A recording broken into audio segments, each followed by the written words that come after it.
బుడ్డోడు చేసే పనులకి నేను ఈ గిఫ్ట్ ఇచ్చానంటే మీరు ఖచ్చితంగా షాక్ అవుతారు. ఎందుకో చెప్తాను చూడండి. జనరల్‌గా ఈ ఏజ్‌లో పిల్లలు ఏం చేస్తుంటారు? పెన్ను దొరికినా, పెన్సిల్ దొరికినా, చాక్ పీస్ దొరికినా గోడల నిండా గీసేస్తూ ఉంటారు గదా! మా బుడ్డోడు గూడా అంతే ఫుల్‌గా గోడలు నింపేశాడు. అయినా సరే ధైర్యం చేసి ఇలాంటి స్కెచ్ పెన్స్ ఇచ్చానన్నమాట.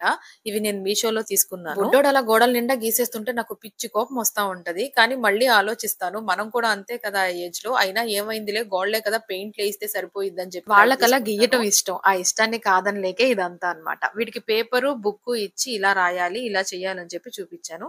ఈ పెన్స్ అయితే హయ్యర్ క్లాసెస్ వాళ్ళకి బాగా యూజ్ అవుతాయి. ఒక సైడ్ స్కెచ్ పెన్ వస్తది. ఇంకో సైడ్ ఇలా డిజైన్స్ వస్తున్నాయి.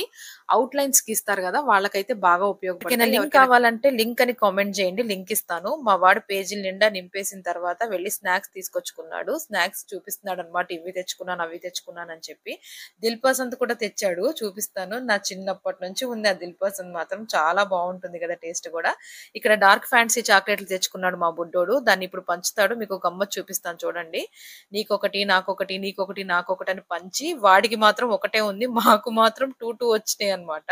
చూసుకుంటున్నాడు ఉన్నాయా లేవా అని చెప్పి. వాడికి ఒకటే వచ్చిందని చెప్పి నా దగ్గరవి కూడా లాగేసుకున్నాడు. తర్వాత వాళ్ళ అక్క దగ్గరవి కూడా లాగేసుకున్నాడు. మాకు రోజు ఇలా టైమ్ పాస్ అయిపోతూ ఉంటుంది.